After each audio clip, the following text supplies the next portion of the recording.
di ruang tamu kita lanjutkan Bang nih pertanyaan yang tadi mungkin katanya sensitif, tapi kita santai nih bahasannya. Santai. Bagaimana nih Bang kesetaraan antara sultan, raja dan juga presiden? Ya ini sebenarnya pertanyaan ini lumayan gimana ya saya. Kalau bicara tentang kesetaraan karena sistemnya berbeda itu jadi agak sulit untuk dibilangkan kalau secara sistem tata negara. Nah itu ya. Secara fungsionalnya sih hampir nggak jauh beda. Kalau presiden itu secara konstitusinya itu dia bertanggung jawab kepada parlemen kan. Kalau sultan tidak. Sultan itu bertanggung jawabnya kepada Allah Subhanahu wa Ta'ala. Nah makanya sumpah presiden dengan sumpah sultan itu berbeda. Ya. Bedanya gimana? Bedanya gini. Jadi apabila sumpah presiden itu misalnya seorang muslim biasanya kan dengan Al-Qur'an tuh. Gitu kan. Nah, atas nama Allah Subhanahu wa Ta'ala saya menjalankan ini gitu kan. Nah, kemudian apa yang dikepalainya sebagai kepala negara itu adalah sudah diatur oleh undang-undang. Kalau sultan itu memang bertanggung jawab kepada Allah Subhanahu wa Ta'ala ya dan melindungi seluruh alamnya. Jadi contohnya misalnya kalau kita orang timur ya, orang muslim juga, kalau di dalam Islam itu kan Allah berfirman, kuciptakan jin dan manusia. Nah, maka di dalam kesultanan itu yang disebut rakyatnya juga adalah salah satunya itu. Jin dan ya. manusia. Nah, itu ya, tumbuh-tumbuhan, binatang semua dalam sumpah penobatannya itu. Nah, jadi seluruhnya itu makanya relatif apabila sistem kerajaan itu alamnya biasanya terjaga. Karena memang konsekuensinya berat ketika merusak alam. Itu karena langsung sultan sendiri akan memberikan sanksi. Nah, contohnya gunung itu kalau dalam kerajaan atau kesultanan, itu gunung itu rakyatnya salah satunya. Masuk ke dalam. Iya. Gunung itu rakyatnya, nah, sungai itu rakyatnya gitu. Maka dia tidak boleh hanya berlaku adil hanya kepada manusia. Semua harus berlaku adil. Ya, itu dia. Karena pertanggungjawabnya kepada Tuhan Sang Maha Pencipta. Wah, ini datang lagi. Mantap. Tadi kan saya pingin daftar tekniknya, mau daftar ikut jadi anggota kerajaan gitu, udah cari-cari sekretariatnya di mana, gimana caranya gitu.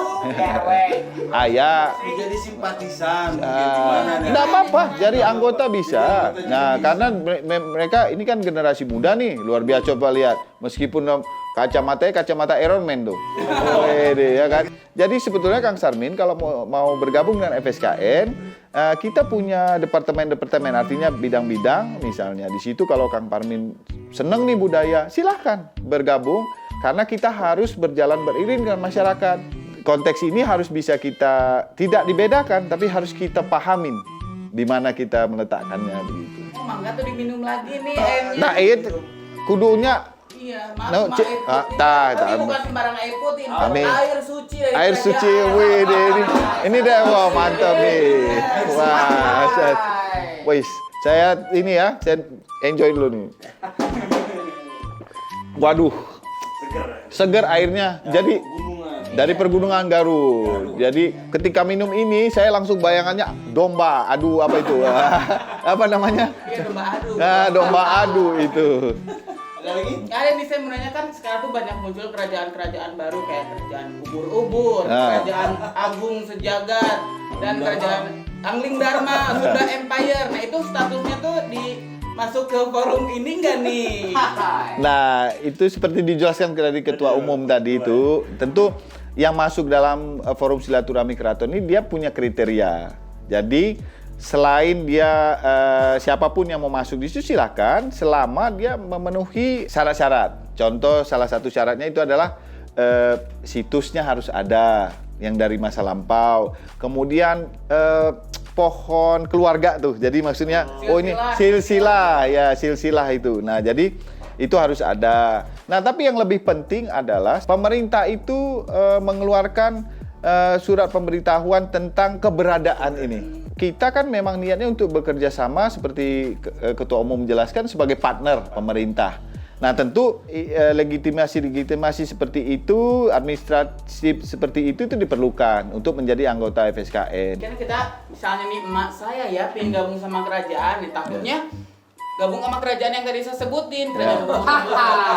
Gimana cara membedakan bagi orang awam nih kerajaan yang betul-betul ada di Nusantara dan kerajaan yang ya abal-abal lah bisa kita bilang gitu. Pembeda yang paling kelihatan jelasnya nih bagi orang awam apa tuh? Yang pertanyaannya kok bisa, saya tanya dulu. Ini emakmu ini ubur-ubur atau bukan? Nah. Bukan dong, karena bidadari. Kalau bidadari ya udah pasti. Kalau seandainya ternyata emakmu ubur-ubur, ya memang gabungnya harus ke kerajaan ubur-ubur. Kan gitu. Benar kan? Nah, pastikan dulu tuh. Gitu, pastikan dulu kalau emak bukan ubur-ubur gitu. Sederhana aja melihatnya. Sejarah kan kita ini jangan lupa sejarah ya. Jadi ketika kita lihat semua literatur kesejarahan kita, ada nggak ini namanya? Kan gitu. Saya tahu sih kayaknya ciri pembedanya adalah mungkin nama jalan kali ya. Ya. Makanya kalau nama kerajaan dulu ada nama jalannya ya. Apa aja coba sebutin? Jalan Majapahit ada. Jalan Sriwijaya ada. Jalan Pajajaran ada. Yang nggak ada jalan ubur-ubur. Ya. Gitu. Nah itu. Nah jangan sampai kerajaan-kerajaan yang mungkin punya ide-ide baru ini itu sampai membuat satu pemahaman yang salah dengan kerajaan-kerajaan yang lama itu, kira-kira gitu. Tuh, Sarmin, betul. Mantap. Mencerahkan banget lah ini. Ya. Kalau mau lebih cerah, ente buka itu kacamata. Begini. Nah. Kita masih siang ya. Saya kira udah malam. Nah. Ya, baik. Demikian ketikers wawancara saya dengan atau edisi kali ini dengan Bang Tengku Rio Rijan, saya Usama Usjawan, sampai jumpa.